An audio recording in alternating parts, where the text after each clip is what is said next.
Welcome to F007 Channel. Dukung terus F007 Channel dengan like, share, comment, and subscribe. Melanjutkan cerita berikutnya dari Battle Through the Heavens.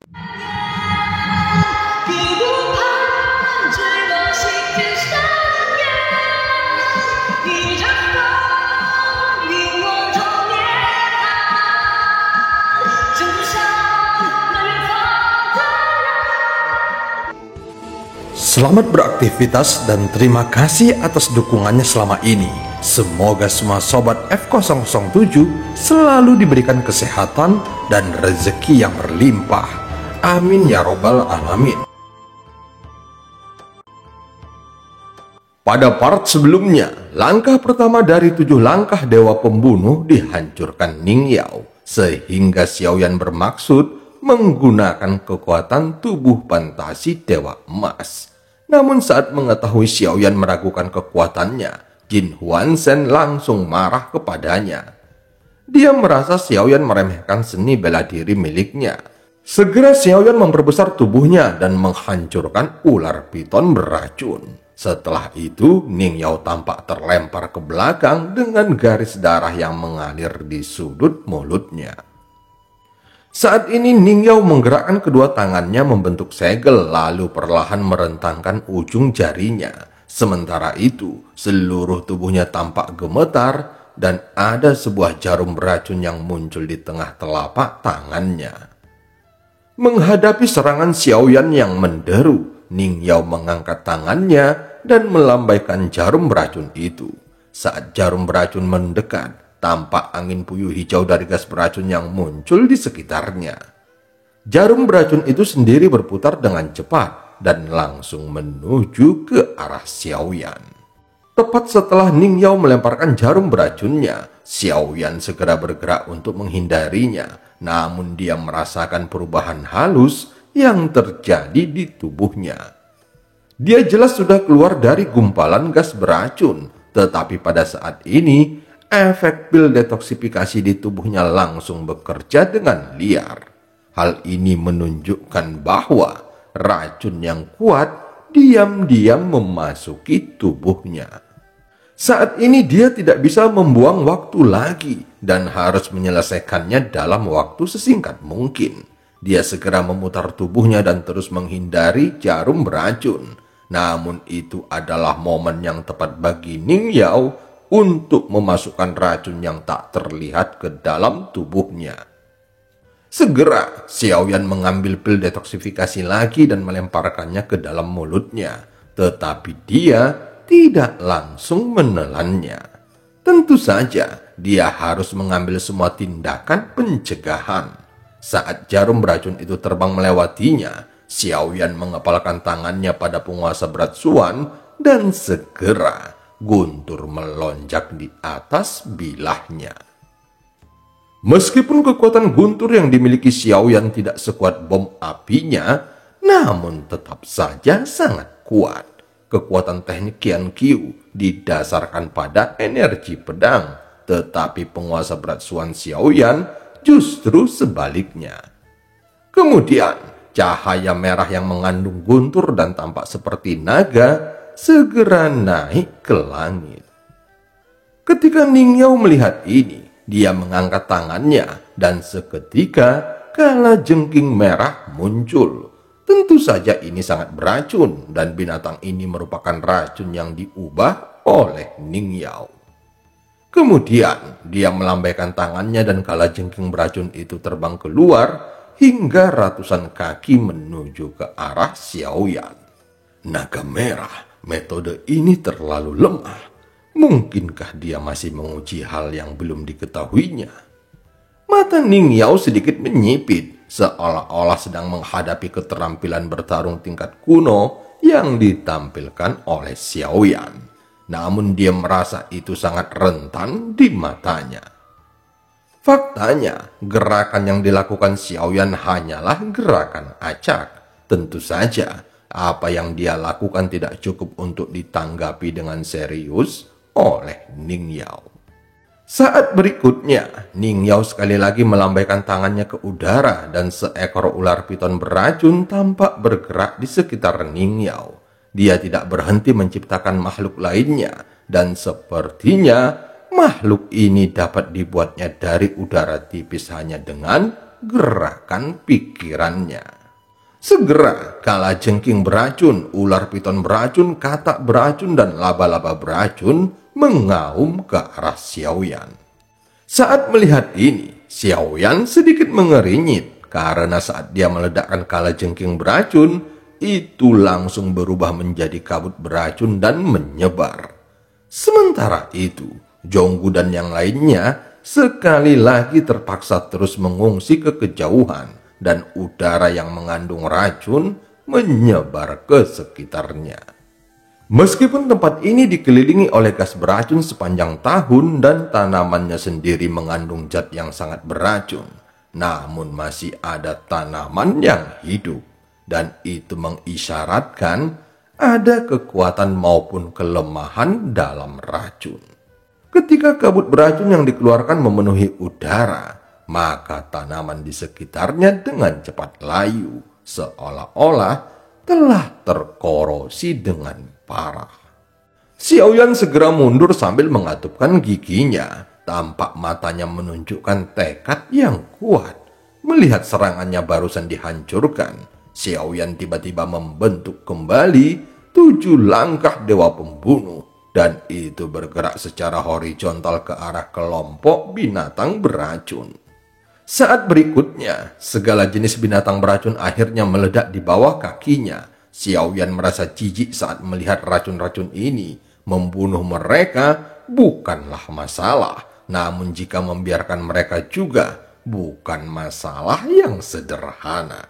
Setelah melenyapkannya, Xiaoyan berdiri lagi dan menjauhkan dirinya. Aku ingin tahu jenis racun apa yang digunakannya. Racun itu bisa menghilang secara diam-diam dan memasuki tubuhku. Aku harus melawannya dan mundur pada saat yang sama. Aku tidak bisa terus-terusan terjebak dengannya di tempat yang sama terlalu lama. Xiaoyan bergumam di dalam hatinya dan mencoba yang terbaik untuk menjauhinya. Melihat Xiaoyan yang memperlebar jaraknya dan terlihat murung, Ning Yao akhirnya memilih untuk terus mengejarnya. Sebagian racunnya sudah masuk ke tubuhku. Apakah saat seluruh racunnya memasuki tubuhku, maka pil detoksifikasi tidak akan berpengaruh lagi? Meski Xiaoyan merasakan racun yang diam-diam menyerbu tubuhnya, namun Xiaoyan masih belum memahami kekuatan keabadian para dewa di jalan kultivasi racun secara detail. Setidaknya, sampai saat ini dia tidak merasakan banyak tekanan. Segera, Ning Yao mengangkat jarum beracun dengan kedua jarinya dan mengejarnya lagi. Itu tampak seperti menggambar beberapa busur di udara yang mendekati Xiaoyan dengan kecepatan yang sangat cepat. Menghadapi jarum beracun yang terus mengejarnya, Xiaoyan terlihat sangat tenang. Tentu saja dengan memiliki guntur ekstrim, dia lebih unggul dalam hal kecepatan. Saat melihat jarum itu hanya berjarak setengah lengan darinya, sosok Xiaoyan tiba-tiba menghilang. Menghindar dan menghindar, itu adalah caramu bertarung. Apakah kamu tidak berani bertarung secara langsung? Kecepatan Xiaoyan benar-benar membuat Ning Yao pusing dan dia terus memperlebar jarak. Hal itu membuat Ning Yao tidak bisa terus mengeluarkan racunnya, sehingga dia hanya bisa menggunakan kata-kata untuk membuat Xiaoyan marah. Racun di dalam tubuhku sangatlah aneh, dan aku khawatir itu adalah kekuatan yang hanya dapat digunakan oleh keabadian para dewa. Mungkinkah racun ini juga memiliki aturan? Saat terus menghindar, Xiaoyan sebenarnya sedang memeriksa racun di tubuhnya dan dia menyadari sesuatu. Sambil memperlebar jaraknya, Xiaoyan terus berpikir dan tiba-tiba sosoknya berhenti. Saat berikutnya, dia melangkah maju dan itu bukannya untuk menghindari Ning Yao, melainkan menuju ke arahnya. Setelah beberapa kilatan, dia langsung mendekati Ning Yao. Tubuh unikmu mungkin adalah kelemahanmu. Suara Xiaoyan tiba-tiba terdengar di telinga Ning Yao, dan sosok Xiaoyan langsung berubah menjadi ukuran 1000 kaki.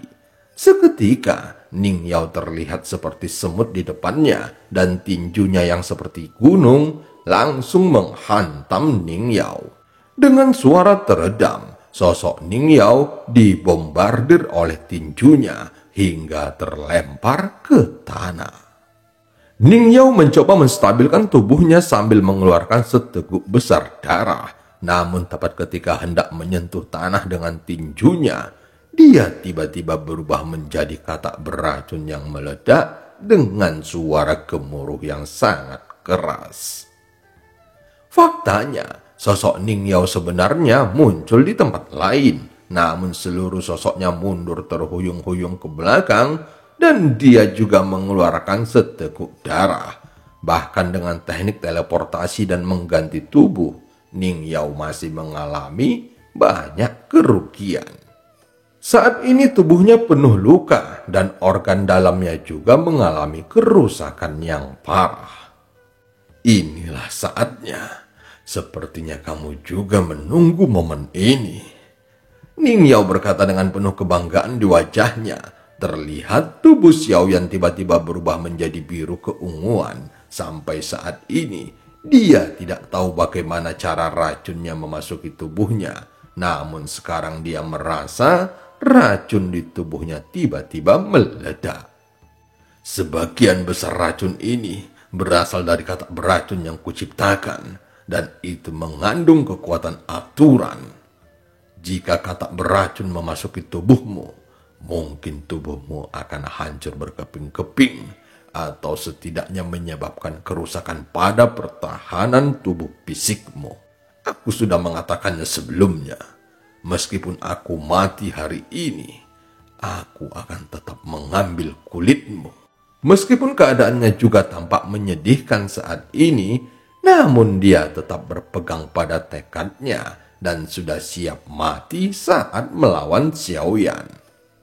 Sebelumnya, Ning Yao tampak seperti sedang mengejar Xiaoyan, tetapi itu sebenarnya hanyalah serangan tipuan.